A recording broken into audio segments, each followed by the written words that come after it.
สบายดีพี่น้องสบายดีบรรยากาศเดือนแจ้งเนาะกลางเว้นก็เฮ็ดเวียกกลางคืนก็บ่ได้อยู่พี่น้องเอ้ยมืดเลย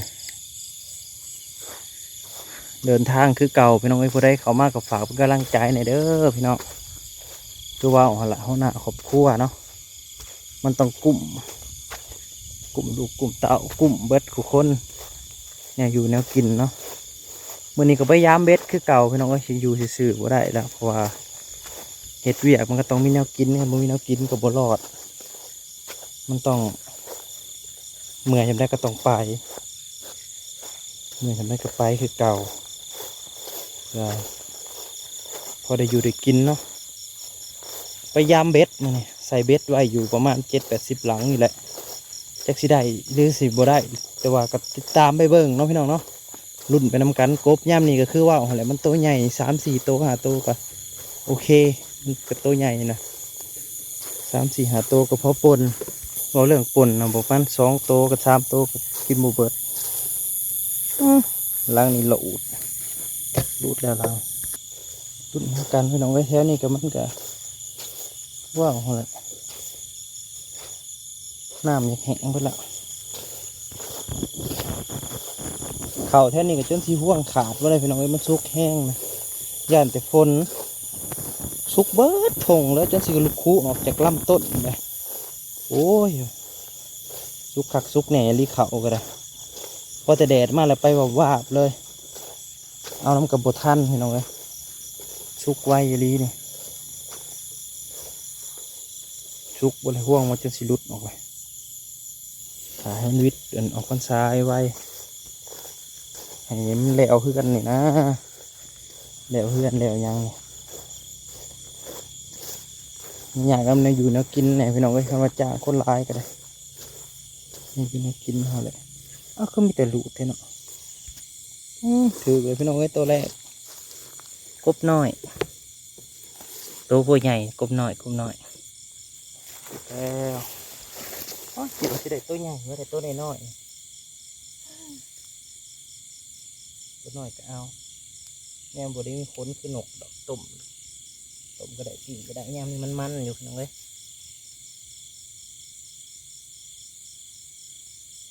อยู่หากินบ้านนอกบ้านนาเขาเนี่ยแหละมันได้ก็ประหยัดไปน้ำบ่ได้ก็จำเป็นต้องซื้อแหละเดือนแจ้งดูใกล้จะออกพรรษาแล้วพี่น้องเอ้ยเมื่ออื่นก็ออกพรรษาแล้วมาลังพี่น้องถือแล้วเด้ก็พอได้กินตัวใหญ่ก็พอเป็นยังดอกยามนี้มันพอกินอยู่กบตัวใหญ่ตัวน้อยตัวพี่น้องเลยพอได้กินกูได้ผ่านมาหักข้าวไว้ให้กบพี่น้องกบมันย่ำเนี่ยตำหมักถั่วปีแสบเชื่อพอกินอยู่ได้ติดตามไปเบิ่งเงาๆพี่น้องเลยสิได้จากโตมันนี่ตามเบิ่งน้ำกันดุนกันไปเรื่อยๆที่เขียดอีโม่หลังนี่โอ้ย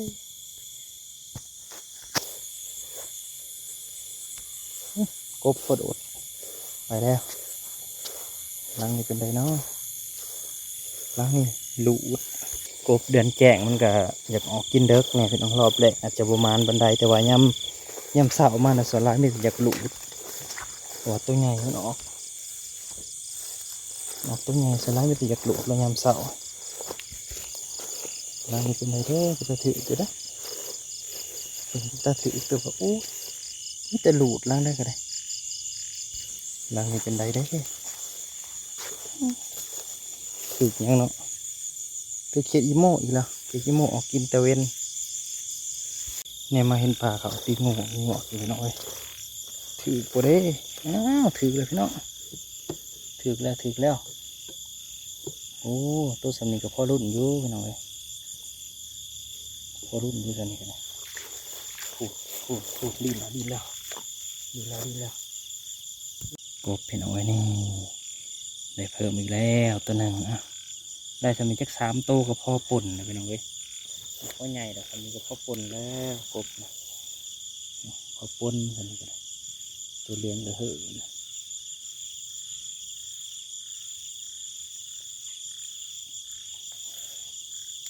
กบ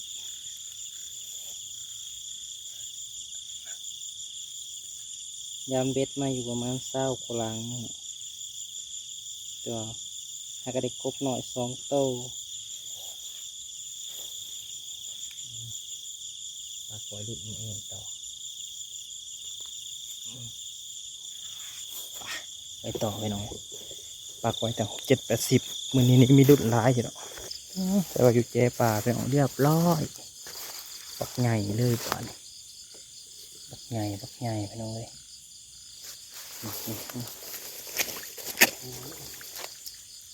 ใหญ่เลยปอต่อเต็มจะบุจะได้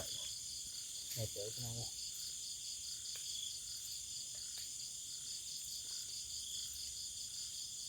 เจอ3-4 หลังเนี่ยตัวนึงหน่อย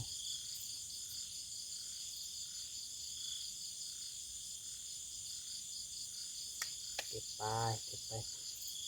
ได้จาก4-5 โตวก็ยังดี4-5 โตวก็ยังไข่แหน่อยู่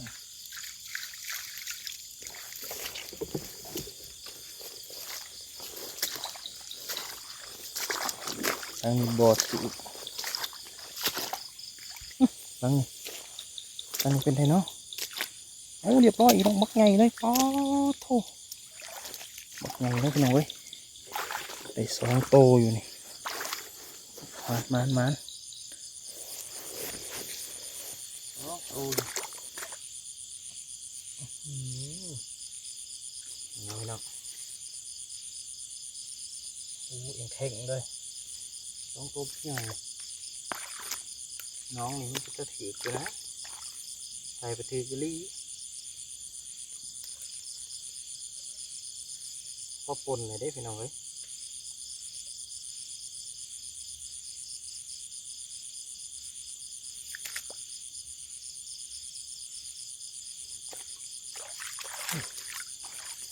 มาถงนี่ได้3 โตเลยไป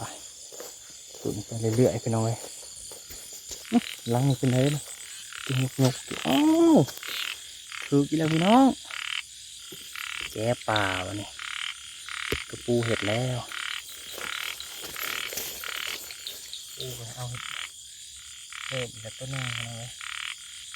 เพิ่มอีกตัวนึงนี่นะ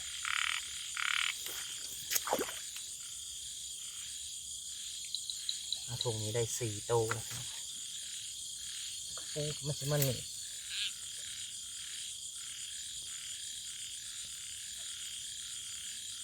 4 โต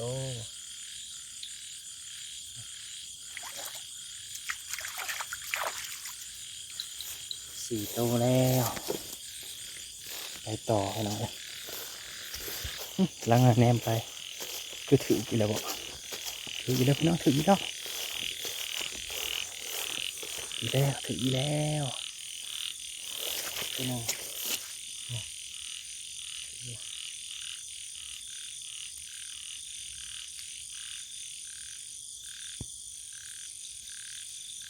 ตรงนี้ได้5 โตแล้วพี่น้อง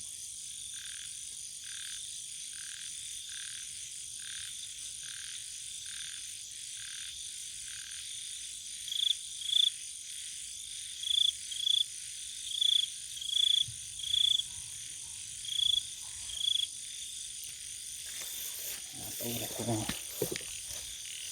ถือแล้วพี่น้องไงเติบนี่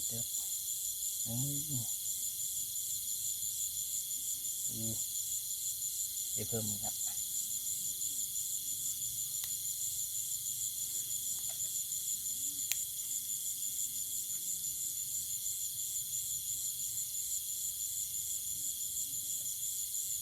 ยังโบราณเลยเราเบ็ดก็ได้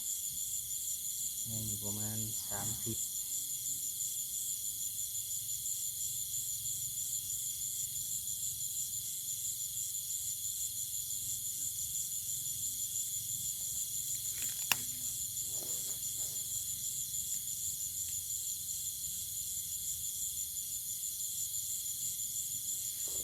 10 หลัง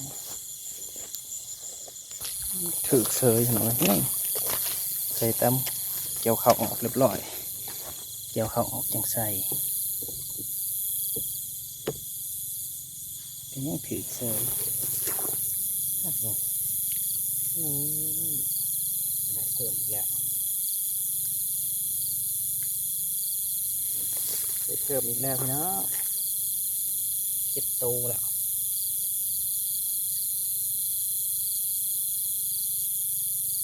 เดี๋ยวนี้มันรวมหมักหลูดเอาเลยล้านใหญ่ๆเดี๋ยวเขาออกเรียบร้อยแล้วมันไม่รูด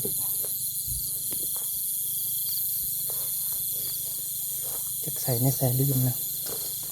พี่ก็ลืมผมบอกใส่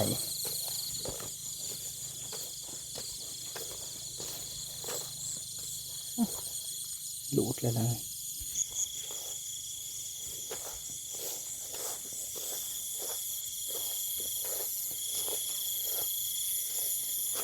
หลังบ่อถือถือตัวใหญ่เลยพี่น้องถืออีกแล้วหมองเก่านี่วันนี้ทำมันประจำจะได้ถือกันนะตัวใหญ่นะนี่พ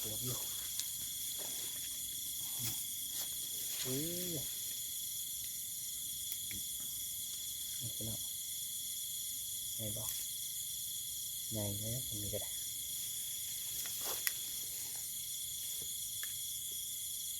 เพิ่มอีกแล้วเกือบเป็น10เลยเป็นตัวใหญ่เมื่อไหร่ได้ตัวบักใหญ่ๆนี่พี่น้องบักใหญ่เลยเดี๋ยว3 ตัวได้โลกนะความใหญ่นะมันมีกระถืออีกไปเดินทางต่อเขาก็เอาน้ำจนบทันไปหน่อยเพราะมันสุกไวแค่นี้ก็จนก่อยบัดใช่แต่ว่าได้เฮ็ดงานมือนี้ก็จ้างคนหนึ่ง2 คนนะคนใหญ่อ่อยหัวไว้เนี่ยถืออยู่พี่น้องก็สิเป็นตัวใหญ่สมควรอยู่ที่จังใดตัวใหญ่หรือตัวน้อยคือมันหยุ่งเขาแห้ง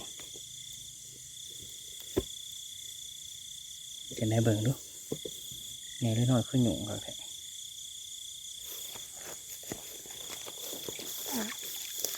ของนั่นนี่พี่น้องใส่ตานำไหลเอาถึงแล้ว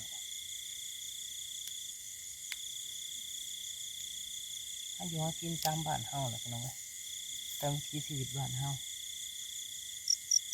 บางคนก็จะมองเลยว่าทำลายสัตว์ประมาณนี้เฮาเคยอยู่เคยกินแบบนี้นะ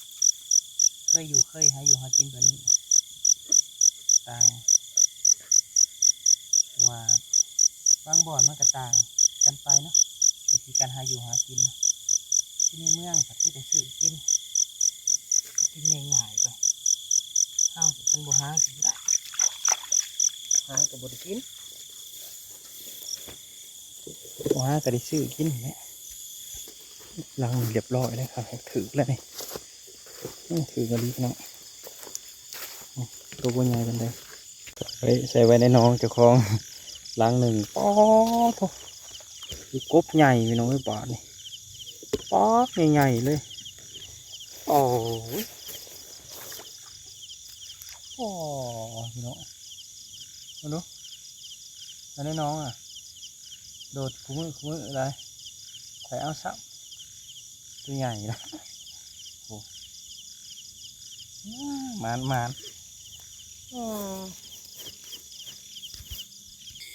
เทียงนาพี่น้องเดี๋ยวจะโลเอาน้องกันอ้าวว่าจะแกงก็ได้ไปน้องกันนะพี่น้องเด้อตาสั่งก็ได้นี่ได้อยู่โลครึ่งก็ประมาณโลได้อยู่ประมาณโล2 ขีดพี่น้องเพื่อของก็3 ขีดละเบิ่งน้ำการแล้วจะโตไม่ปาดโถไอ้กบเถาในน้องตัวบักใหญ่เลยพี่น้องพอกันใหม่เด้อกับคุณอะไรที่มารับชมนะนี่สิเป็นกบจับมาได้